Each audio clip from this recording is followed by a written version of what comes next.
What's going on, everybody, and welcome back to Master Crafted. Phil, it's a big week. What's going on this week, dude? Well, there's this company called Green Banner. I don't know if you heard of them. They're doing a little tournament, little get together, just all the boys and girls getting together to play some 40k up in Denver, Colorado. We're talking about a 200 plus player GT, 2 days of 40k. Lane and I are going. We are absolutely ecstatic. And we get to play some good 40k against some of the best players in the country. So yeah, absolutely. Okay. Yeah, we just did a breakdown of, kind of what we went through process wise to, what we prepared for this tournament with. And we figured we might as well just, let's just record another one. Let's give you all some more content. We've been a little busy, haven't been able to do as much. So let's talk about some lists that are going to be at the Cup this weekend. What we're bringing, what some of the other the sharks in the tank are bringing, and kind of go over some lists and just have a nice, fun little review. Yeah, I mean, it makes sense. We could talk about all the things that everyone else is doing and their super cool lists, but we might as well start with ours first. And we can give you a breakdown. If you watched our previous video on how we break down tournament packets, you can see what Lane and I were discussing and the kind of some of the decisions initially that we made going forward. So we'll go over my list first. And so obviously I'm running blades like an absolute Chad. My game plan is to shoot guns until there's nothing left. And we're going to follow that game plan for all 6 rounds. I'm running Calidus, Cato, obviously the new one because the old one's gone. Lieutenant with combi weapons, even after the points change, he is still worth it. And Army of Antonios, which is the pretty much +1 save because he's already got a 5-up feel no pain. So that's a Lieutenant with combi weapon with stealth, lone op, and a 2-up save. We got the new Marnius. The old Marnius with Victrix is gone, but Marnius is still incredibly important in this detachment specifically. I have a Wardens of Ultramar unit because even at 105, that unit is insane for the value that you get. I still love it. I think it's perfectly fine. Double Ballistus Dread, 1 squad of Incursors, 1 squad of Infiltrators, double Repulsus Executioners, obviously with heavy laser destroyers, a Storm Speeder Hammer Strike, and for those that don't know, that's the one that strips cover. A 5-man of Terminators, Thunderhammer Storm Shield. They are for Marnius. That gives him Deep Strike, which is nice. It gives a good rapid ingress threat. And then a big squad of Victrix Honor Guard with the Company Champion and the Ancient. 2,000 points, right on the money. Yeah, that seems like a fair amount of other Chad lists. As I have been told, no 2 Chad lists are the same this weekend. There's going to be some variety, which I'm looking forward to. Out of all of you blueberry bastards that decided to just hop on the hype train, it seems like a very good standard list. It's going to play very well. The midboard having that 6-inch reactive is going to be very annoying. Dealing with Cato is going to be a very big problem for a lot of people who aren't used to dealing with 6-inch reactive moves, because that is a linchpin of the list, I would say. Yeah. Yep, he's pretty important. But at the end of the day, like anybody that pokes out to deal with Cato is going to have to deal with obviously a blood surge as well, and the reactive, and the -1 to wound because that's built into the Victrix card, and that's -1 to wound no matter what. Greater than, equal to, less than. I mean, they are only toughness 4, but they are 3 wounds a pop. They are relatively durable into the right things. So yeah, definitely nice. And then the double Rep X just go burr. They just shoot a lot of guns. Yeah, they are fairly competent at doing that. Yeah, that seems like a solid plan. Shoot guns until nothing's left. Oath and +1 to wound is a hell of a drug. Yeah. We already talked about the Calidus decision. You could run Uriel with a 3-mana Victrix. I think there's still value there, especially if you wanted another like smaller little combat piece. You could run Gilliman in this list very easily. Then you can get the double Oath. I don't necessarily think it's super necessary, especially with how expensive he is. And seeing Terraform at round 4, that actually made my decision for me. Is I don't love the idea of Terraform and being down pretty much. I would lose like 2 scoring pieces and some change, which isn't great for a mission like Terraform. Not to say that I'm like looking to terraform all the objectives, but I am looking to make sure that I can trade relatively well into some of these armies that we're about to go through. So, Lane, you got any questions for me? Obviously, this was like big brain putting this list together, but any questions in terms of my decision making for this list? Yeah, let's just Google best ultramarine data sheets. Yeah, let's just find a way to throw all those in, and we'll be fine. Yeah. No, it makes sense. It's a solid list. Yeah, we'll see how it goes, dude. I'm excited. All right. Well, our other Mastercrafted member, Lane, we might as well talk about your list too, because I guess you're going to this tournament as well. Lane, talk us through what's your list look like? So this is just the classic Dorn Hub. I spent a fair amount of time trying out Grizzled Company, and you really struggle playing a tank heavy guard without lethal hits. We have a distinct T10 and up problem. For those of you who aren't aware, because our best anti-tank guns, when it comes to having actual good AP and damage, are all strength 9, and our best anti-infantry guns are strength 12, only AP 2 for some reason, and do 3 damage. So there's this just really weird dichotomy where they're actually not the most effective things at killing what they're good at killing, technically, or at least putting saves on. So for that reason, I went back to combined arms when there are Catan to be had and ultramarine vehicles running all around in this world. My two options are I can either run a shitload of bodies and play, infantry heavy recon or elite hyper focused grizzled. And neither of those sounded fun. So I just went back to the loving arms of combined where my lethals have always been. And you can give me shit about my lethals, Matt, all you want. I know you would. But yeah, I got Cadian Command Squad with the Grand Strat, so I have extra orders. This is very important because for at least 2 to 3 turns of the game, I need to give move to 2 guard squads so they can go 9 inches plus an advance to just be annoying as fuck in your way or on an objective.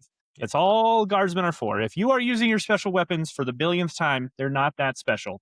You don't need to shoot them. Unless you're playing Eldar or some other T3 army, you have no reason to ever plan on activating your guard squads. That's not what they're in your list for. After that, I have 2 Rogaldorn commanders, and that's it. I lost my poise sweet Sly Marbo. Couldn't make it after the points hikes. Yep. I have 2 units of Cadians that give me sticky, 2 units of Catachans that give some scout, which is very nice. I've got 2x6 Bulgrin, another staple of the list. And then to round out my tank core, I have the Leman Russ Exterminator and another Rogaldorn, as well as a unit of Ratlings, because I still definitely need an infiltrating piece, and 3 Scout Sentinels, because I no longer have reroll 1s being outside of Grizzled. And you're like, well, Lane, you could just play Grizzled and have reroll 1s baked in. Well, let me tell you, reroll 1s does not kill big stuff. Doesn't matter if I'm still hitting on these rerolling 1s. If I can't wound you with important stuff, doesn't fucking matter. So we got Scout Sentinels trying to help fish for some more lethals and also have Las Cannon and Hunter Killers. And they're also very annoying to deal with for a lot of armies. Still 55 points for a 3-up save and 7 wounds, a toughness 7. No problem taking that in my list. Yeah, it has a lot of trash. I still have reinforcements, so I can bring back one of those guard squads as well for late game scoring. And yeah, it just plays the game very consistently. And like I said before, you need to be able to kill big shit. And so this list is built to do that. Lane, nothing crazy here. And I do think in the meta currently and on layouts 1 and 6, you're going to have a relatively decent fields of fire to be able to shoot at your opponent. So good luck. I think this list is going to do incredibly well. And if you wanted to run combined, I definitely I think this is in the vein of what you would probably want to run. Yeah, at least start with it, give it a try, and then go try other stuff and come back home to this list. No, I'm just kidding. Do what you want. Yeah. Who else we got? Let's talk about some of the other fun players that we got attending the Cup this weekend. Yeah. So the next one we're going to talk about is a common person that comes on this channel. He's on all the time. He's one of our good friends, John Kilcommons. He has his own 40k channel called Tau Tactics. We will put the link in the description. Strongly recommend if you are a Tau aficionado to head yourself over there because he is a very good Tau player and he is very upfront with the things that he's doing and how he feels about the faction and the decisions that he's making. So if you want Tau feedback, it's definitely a place to go. And he just happens to have won a couple GTs recently. So he is not a bad player at 40k. And he is running Monka with the title of Fast Gun Good. Not a shocker here. He's got an Ethereal with the enhancement, coordinated exploitation, a breacher team, which are very, very solid right now. He's also got a strike team, double devilfish for both of them, 2 single-man broadsides, which I think are interesting tech in terms of trading pieces. They aren't the fastest unit, even in Monka, but they are interesting. They do give a little bit of anti-vehicle, anti-monster support, especially with all these Necron Catans running around. You have to be able to deal with those things, which is understandable. You only have a singular ghost kill, only a singular hammerhead gunship. This is the ion cannon version. 1, 2 Pathfinders, and then the staple of almost every Monka list. You got to find room for at least one of them. He has 1 Piranha, triple Riptide, and then 2 squads of stealth suits, and then Vespa for the uppy down. This is right in the vein of what we've been seeing recently. The Triptide is obviously very good, and it's a tool, one of the few tools that Tau actually have to take down some of these Catans. Yeah, this is a very, very solid list. He's been running it to a lot of success. I think the last time I talked to John, he was 15 games in on a win streak at tournaments. Just hasn't lost lately. So, hopefully that streak continues for him as long as I don't play him. That's, I'm rooting for you. We played last year, and I squeaked that one out, but this list is much, much harder to deal with than what he was playing last year. Tau was not as good as it is right now back then. So, yeah, it's going to be something to watch out for. John's a great player, and this is just a very solid list that does a lot of damage very quickly. Yeah. Okay, well, we couldn't go very far without talking about him. Necrons are next up. We are pulling up Marshall Peterson, who Lane actually had the opportunity to play against when we went down to Utah. And it seems like our circle keeps getting bigger and bigger of all the people we come to contact with.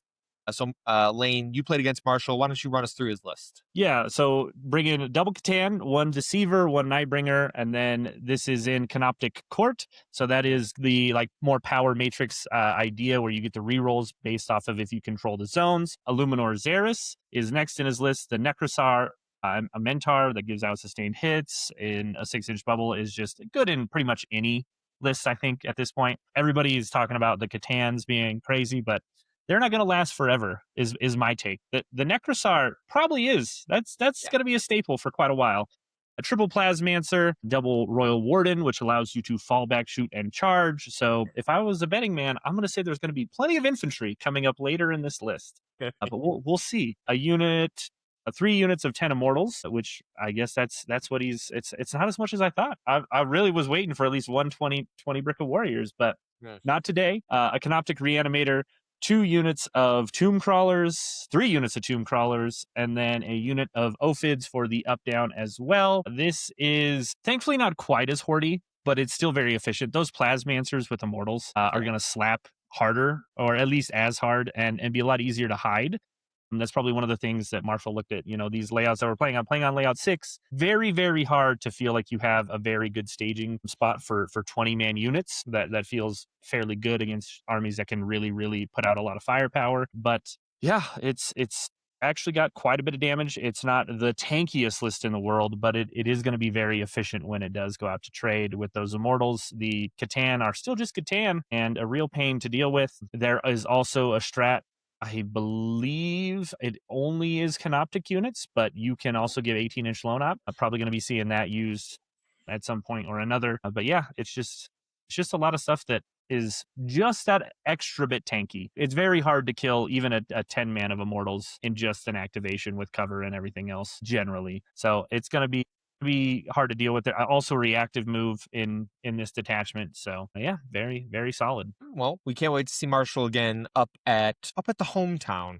He's come up here, so definitely looking forward to it. We'll go to another regular of the channel, Caleb Before. He's running Votan, obviously, and he has gone back to Hearthband. He has tried Mercenary a couple times. He likes it, but he has gone back to Hearthband for this tournament. And I get why. They're both great detachments, and they definitely push out the damage, which in this meta right now, if you are not able to push out damage, you're going to have a real hard time going into Catan. You got to have another solution for it. So this is 2,000 points right on the nose. He's got an Arcanist. He's got Bury, which is, I would say, his pet unit. He loves having him. He loves the get back up. He loves the Blood Surge. And it's a very popular unit for him specifically. He's running a call. He's got the 10-man of Hearthkin Warriors, which he can split up. A Cat Carrier, which is nice. A Sagittar as well to give him that early game scout. And then here's the beef. All right. 3 units of 3 Thunderkin for all of that stripping cover. Obviously a fantastic unit. A 10-man of Chthonian Berserks, which obviously is valuable. Like that 10-man really, really slaps and can do some damage in the game, especially in Hearthguard, or sorry, in Hearthband. Yep. And then he's got a 10-man brick of Terminators and a 5-man brick of Terminators. The rapid ingress from a durable unit like this and the amount of shooting that they have can be very, very difficult to handle.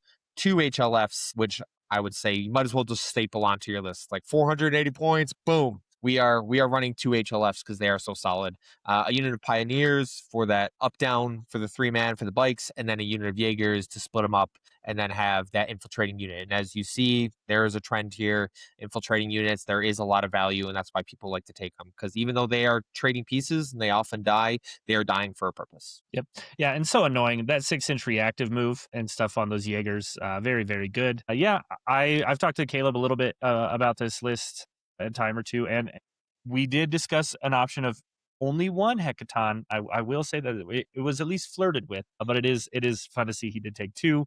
They're just so tough, so consistent with an army that really isn't super fast. Having the ability to gain 3 inches on both sides of the board, as you're likely going to split them up, it makes a very big difference in terms of movement, as well as really being able to just especially like on layout 6, there is opportunities to kind of play a little cheeky and then just throw it onto your opponent's natural even to get those buffs to hit, as well as just dump off 10 berserkers, because why not. But we'll see how he plays. Looking forward to this list. I haven't played Caleb in a while. I'd be happy to see how this one goes. So yeah, can't wait. All right. Well, it makes sense that we're going after all the guys that we know, because we talk about their list, but they're also fantastic players. And if you want to talk to them or ask them about their list, they're all in our Discord. So please just hop in, ask questions. We love talking about 40k. So next up, we have Trey. We have his CSM. Of course, he's never going to run anything else. He's running the new Huron Marauders, and the title is relatively hilarious. Can you take 72 dudes on the triple-decker bang bus? And this is a pure infantry-focused, elite-focused armory. So in Huron, he's got a Chaos Lord and Terminator armor. He's got Cypher, obviously, another lone op stealth character that has the capabilities to infiltrate. Fabius, and obviously new Huron, a unit of cultists for his home, 2 squads of legionnaires, which, as if you've watched our previous video talking about CSM, they are so important for these new detachments, and they are so efficient with the reroll wounds if your opponent's on an objective. They're just incredibly solid. 3 rhinos, 1 big brick of Terminators, which Trey swears up and down to. He is very confident in them, especially with Huron attached, to give them the reactive, to give them the ability to punish their opponent. He really, really likes them, understandably. And then 2 squads of Chosen, obviously the big bricks. These things are incredibly fast. They'll get into your business. Sorry, 1 big brick, 1 5-man. The 5-man, to my expectation, is the 5-man is going to be with Fabius, and the 10-man will be on his own, depending on the matchup. And then we got Maelstrom of the Masters of the Maelstrom. This 5-man unit, especially in Huron's Marauders, is incredibly impactful. And then you can't leave home without Noise Marines. He has 2 squads, which will most likely be in Rhinos, if I was a betting man. Who would have thought? Yeah, I think his Masters of the Maelstrom generally, if I'm not mistaken, do go with some Legionnaires, just to help give them that reroll consistently. It makes it a very efficient and annoying unit at the same time. Cypher, always a pain. Who doesn't love a Vectora? Yeah. And I believe you are right. There is the option that, maybe he doesn't feel like he needs the Terminators and stuff. You can always run Huron, potentially with the Chosen or something else, and then put the actual Terminator Lord with them. In general, I think he's just there to be a scoring piece. It's oddly enough when you don't have a combi lieutenant for 80 points now, the Chaos Lord Terminator is tanky enough generally, he can kind of stand by himself, and people can't afford to really divert fire after you shove the rest of your CSM RB in their face. So it's nice to have a scoring piece like him around, or just in Deep Strike, come in later. But yeah, very, very solid list. Trey's been playing very good CSM lately. He's won 2 GTs in the last 6 months. So yeah, excited to see how he does. All right. Last time I've talked about NIDS in a competitive environment is with Matt Evans, so it makes sense we talk about and show Matt Evans' list. We're not going to dive too much into this because, take a wild guess, it's still Invasion Fleet, and it is pretty much the same list that he was running before. Death Leaper, Hive Tyrant, Swarm Lord for that Vectora and the CP generation, Gargoyles, Hormigons, 2 20-mans of Termagants, which he is now completely sold on. The Biovore to be a annoying at his home, 2 Neurolictors, 2 Norn Emissaries, the 2 6-man, the Tyrant Guard, and then 3 Venom Thropes. But unfortunately, he has removed the title for his list for what he's going to do. So who knows? But I have to take a wild guess here and say that there's a potential that he's going to go fixed. No way, dude. It is not going to be Engage on all fronts cleanse. He's not doing that again. There's no way.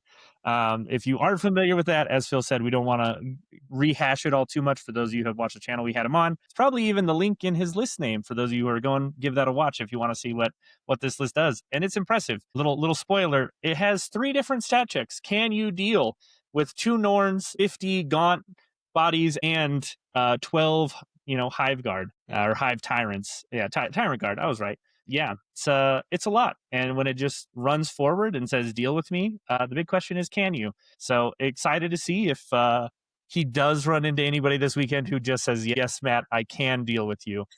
Because that's about the only way you win in this game, because it just so efficiently scores points. It is a list that, honestly, when it comes to just consistency, it's up there like among the top, honestly.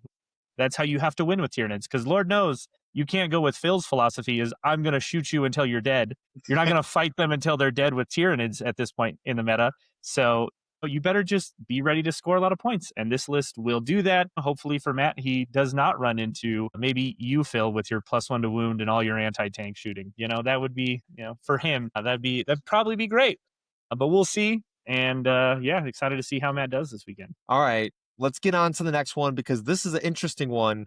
What was the last time, Lane, you heard about Iron Hands in the competitive meta? I don't even think did anybody stop to play Hammer of Avernai? I think maybe like one player did when it dropped, and then they were like, nah, we're just going back. But Ben's here. He's here to show us the way. It's one of those things where anytime you show me a list, I'd be like, I could be critical of it. And then you're just like, well, Ben's running it. And I'll be like, homie's going to win. I don't care, Ben is an exceptionally good player, one of the best in the region by far. And to go through his list, he's running some Termies, and he's got Kanakvar, he's got a captain in Terminator armor, he's got a lieutenant with combi, he's got 2 ballistas, a unit of incursors, a scout squad, and then a storm speeder hammer strike that strips cover as well, and then 2 10-mans of Terminator assault squads with storm shields. So this is the closest to Space Wolves I've ever seen. Oddly better. I don't know if they're better than Space Wolves, but and then 2 Vindicators. Can't forget those. It does not have assault in this detachment like Gladius would, but it is a beefy list. There is a shitload of 2-up saves and a fair amount of dudes with invulns. This is not going to be, it still has a +1 to wound similar to any other book Space Marines, so it still pumps out the damage. It's probably not leaning into it as much, but is definitely focused more on just being very hard to kill. And it is going to be very, very hard to chew through 24 wound Terminators, 2 Vindicators, and 2 Ballistas for a lot of people. Even with people teching for Catan, I honestly think one of the weird things that really messes with what other people are teching for is Terminators. Terminators, really are going to make it problematic for people to efficiently deal with them when everybody's taking a lot of, like, even with D6 weapons, getting 4 damage is not a consistent thing, right? No. That means, if you're losing half of your efficiency, even on the failed saves on a 4-up invuln, it takes so many wounds to really chunk through 4 wound Terminators that I think he's just going to have so much more staying power than a lot of people are ready for. And he's going to be able to leverage that into quite a few wins this weekend, because he's a very, very good player. Yeah, this is very traditional to a lot of lists that Ben has been running recently. Like when we took him to LVTT, he ran a very similar list to this in terms of, hey, it's just like 2-up save the army, right? Can you deal with all these 2-up saves, or can you not? He has just replaced the Victrix Guard and Cato and Marnius with 2 massive bricks of Terminators. And then obviously he has a lot of the tools that he's very, very comfortable with, which is nice. The one nice part about Iron Hands is their double oath, which they do have because of Kanakvar. They get to pick that after the first unit with oath dies. So for a lot of times, for people that are running Gilliman double oath, where you have to pick them both at the beginning, and you don't get to swap to the second one unless you kill the first one. This is almost the opposite and significantly better, because your opponent can't do things that are going to prevent you from getting oath on the first one, to the point that you can't flip over and pick a different target depending on if your opponent reactives or something like that. It is significantly better. Yeah, it does give you a lot more agency, just because it can be very difficult to mark early, and then you go about your plan, and they can just have some counterplay to it. But yeah, in general, it's still just double oath. Still going to be very good. and Ben is a solid player. I was talking to Phil, there's not a ton in here that I'm like, man, I just don't know if I can deal with that. And though I think I know statistically I can eat through everything in this list eventually. It's still just Ben Neal. So I'm like, you know what? Maybe I can't. Who knows? But yeah, we shall see. I'm excited to see how he does this weekend with an honestly a very non-represented faction. Yeah, absolutely. Okay. Next up, another out of towner, Andrew Ketchum. He has also brought Tau, but a different flavor of Tau. So we thought it would be nice to show this as well. This is Auxiliary Cadre, one of my favorite versions of Tau because they have one of my favorite units, and I am looking forward to see it back on the board. And I think it's going to be one of the better attachments for, unfortunately, the new Twin Lance unit that comes out because there's going to be so many reactions at the end of your opponent fight phase and all of this stuff that it's going to be very solid. So this is Auxiliary Cadre. This is Shadow Sun, Kroot Lone Spear, 2 ghost skills, which terrify me. I just don't like it. The fact that they can blank 2 just feels awful. Hammerhead Gunship, 1 unit of Carnivores, 3 units of Rampagers, 2 6-mans, and a 3-man. This is my favorite unit just because they have in this detachment a reactive at the end of the fight phase that allows them to fall back, which allows them to get on objectives or get into great staging points where then they could leapfrog into other units, which is incredibly solid. A Pathfinder team, and then still got to find room for the Triptide. Still very good in here. Stealth battle suits and Vespid for that up-down. Yeah, that's exactly what I don't want to see with somewhere they find room for a Twin Lance in there, peppered in at that cheap price point. There's still a very solid list without Twin Lance. Oxcat is very annoying to deal with. Ghost Keels and Krutox are some of the best data sheets in Tau, in my opinion. They may not be the shiniest, flashiest, do the most damage, but when it comes to utility and value of points per wound, like those two, like, man, an insanely high value out of those data sheets. Yeah. And anybody who learns how to perfect the end of fight phase move is a real pain in the ass to deal with. Matt Merle here from the Springs ran that for quite a while after it dropped. And yeah, I don't want to play against this just for I can handle playing Tau generally, but goddamn, the mental power it takes of having to plan ahead to all the way when their end of fight phase moves are going to be because of, oh, well, I want to kill this, but they get heroic with a ghost kill that I can't, I'm not going to swing at that because I couldn't shoot it. And then it reactive moves after the end of the fight phase on an objective. You have to be thinking about those things to effectively play against Oxcad because somehow it made the Tau heroic intervention strat absolutely goated. Like, honestly, it allows you to do so much off of a heroic intervention as long as you have the CP to do both the heroic and the fallback. You can get a ton of value out of Oxcat with that. So that's going to be one of the biggest things to look out for playing Oxcat if you haven't in a while. Yeah, absolutely. Okay, we only have 2 lists left. We'll do this one of our channel favorites, and he's been on before, Nick Rosasco, one of the best Drukhari players in the country. He is running once again Spectacle of Spite. He is looking for that retribution after his finals table GT loss against Matt Evans. Obviously, he's running Drukhari. Obviously, he's running it back. And honestly, if you were going to run Spectacle of Spite, I would just copy and paste his list and run it until your fingers bleed, because that's what Drukhari love. We got Lady Malice. We got Lilith, who's just an absolute monster. We got Succubus. One of them is going to be your 2 damage Succubus, which, once again, these things just rip apart infantry. They are so very good. Let's count how many units of witches. All right. 1, 2, 3, 4 units of witches. 4 10-mans of witches. They're just terrifying. They're absolutely terrifying. There's infantry armies out there that just look at this and be like, that is so many anti-infantry attacks. That is so many trading pieces. It can be very difficult to deal with.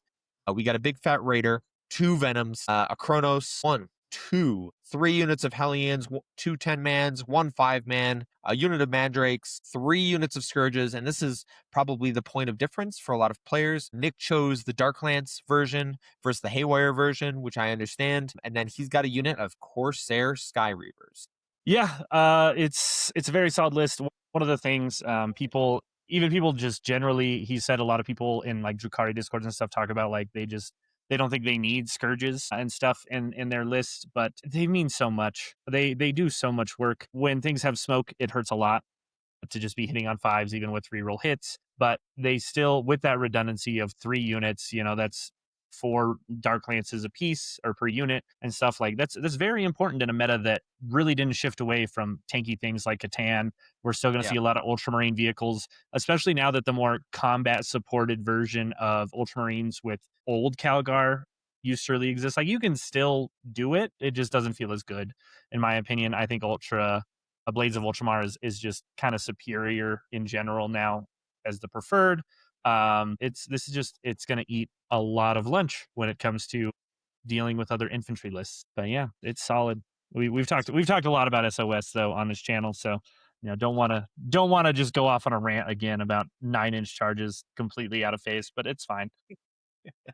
Yeah. Lane, we have one more, and this is an honorable mention. This is one of our locals. He is a legend in the community here, mainly because of all the ridiculous things that he runs, but he is a horde aficionado. And Lane and I have talked about it multiple times. Like, there is a world where you run horde in this meta. It is very good into things like Necrons. It's very good into things like, some of these higher density lists that have all these elite units, but not necessarily the amount of volume needed to pick up some of these things. So we have a lot of the comments made to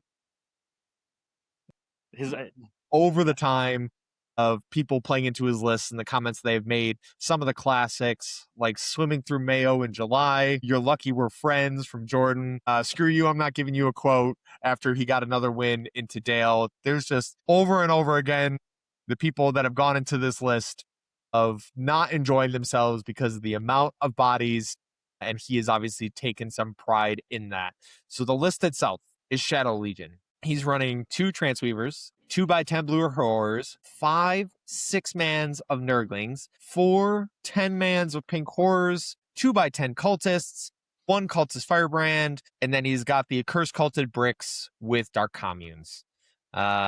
That's a lot of bodies. It's a lot of bodies. It's a lot of invulns, and it's a lot of -1 to hit, and a lot of -1 to wound. Yes. Yeah, it's pretty gross. My best advice I can give you for playing against this list is have infiltrators and win the roll-off. If you can skillfully do that, you have a much better chance against this list. Because if he does get to deploy first, he's probably just going to drop down some units, and you'll be like, sweet, I do not get to put anything in no man's land. And you better pray that he also does not get a roll to go first. If you want to talk about getting jailed, this list will do everything it can to make that a permanence. But yeah, it is also on the other side of things. It's not a list that does a shitload of damage. It's not going to kill you very fast, but it is going to die so insanely slowly. And having units like blue horrors and pink horrors that split if you don't kill them completely is a thing that just makes it even harder to do. So it is just genuinely a very, very tough list to deal with. And pretty much every game is almost certainly decided by the first 2 rolls on who deploys first and who goes first. That makes up like 80% of how your game is going to go, maybe even 90. But there's certain armies, if you're playing against, like, if you're Blood Angels playing Rage Curse, this list doesn't probably scare you. It's not going to jail you because you can fly. I mean, if he can carpet it just perfectly, but you just have so many attacks that you will just keep deathballing forward and picking up so many things that, and he's not going to be able to do the damage to you. But it's just such a fun list. So we wanted to give it a shout out, and I'm sure JMO is really looking to add to the legend and the list of things people have said after having to play it. So yeah, we wanted to throw it in here and just give him the props he deserves for playing such a mean list that is so coin flippy on whether he goes first or not. But yeah, we're excited for this weekend. Phil, any final thoughts before we get ready to go to the Cup? No, I'm excited. I'm looking forward to it. I'm ready for some great games of 40k and to see everybody again. If you're at the Colorado Cup, make sure you come say hello to Lane and I. We love talking about 40k, and yeah, just looking forward to it. Yeah, and if you didn't make it onto our little review, come find us. Tell us why you should have been on here. Leave a mark. Go win the GT this weekend, right? We'll have to do it next year if you do it this year and come back. So go win the tournament. Come say hi. We're super excited to see you all. And then don't forget to like and subscribe if you haven't already, and join the Discord. Tell us all about your list you're taking this weekend. And last but not least, do not forget that victory isn't given. It's forged, and it's forged right here on Mastercrafted. We'll see y'all next time. Talk to you later, guys.